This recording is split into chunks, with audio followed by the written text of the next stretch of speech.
This started with 2000 naira. Yes, everything you see here started with 2000 naira. Wow.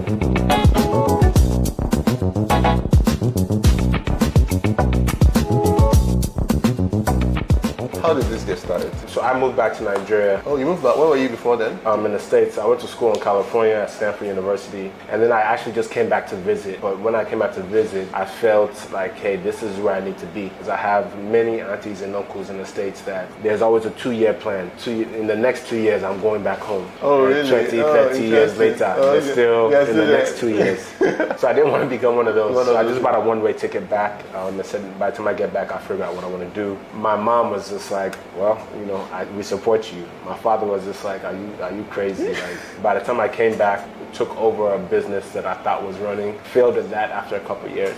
And I was left with, you know, either go back home, call mom and dad to see if they could help me, or try to find something else to do.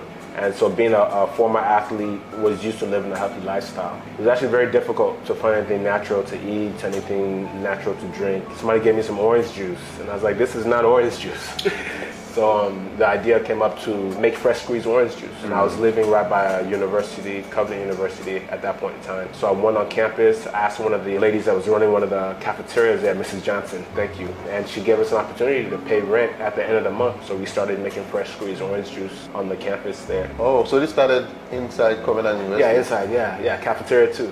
Having come here and knowing I failed at my first business, I really couldn't call mom and dad and say, hey, I failed. And I just figured before I pack up and go back home, US was still home at that point in my head, let me try something else. It was a 2,000 naira investment, had a little plastic juicer, 700 naira. But this started with 2000 naira? Yes, everything you see here started with 2,000 naira. Wow. A naira and a dream is what my partner, who happens to be my older brother, is showing, always says, this is a naira and a dream. So we had a naira and a dream, and we've been able to start with that. We went from fresh squeezed orange juice to smoothies, and then by the time we started off with lemonade, that's when things really took off.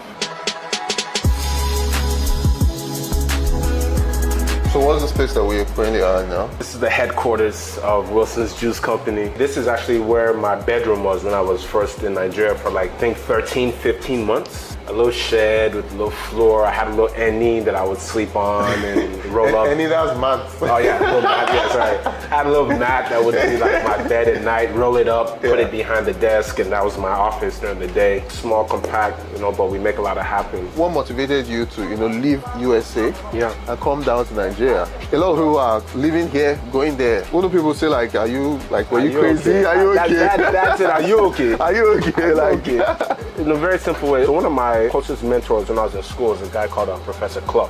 And it was like a very, very direct, kind of blunt dude. And one thing that he said, I was taking a civil engineering course with him.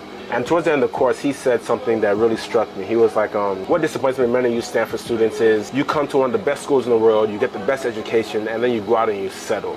And you have kids that go like no-name schools, and they go out and they change the world. So it was like, so look, all of you guys have a decision to make. You're gonna live a life of comfort, or you're gonna live a life of impact. For me, it really kind of like struck a chord that my first job out of school, I was making more money than my parents made after 25 years in the US. I was able to send money home. I had a house, I had cars. I was making too much money for my age.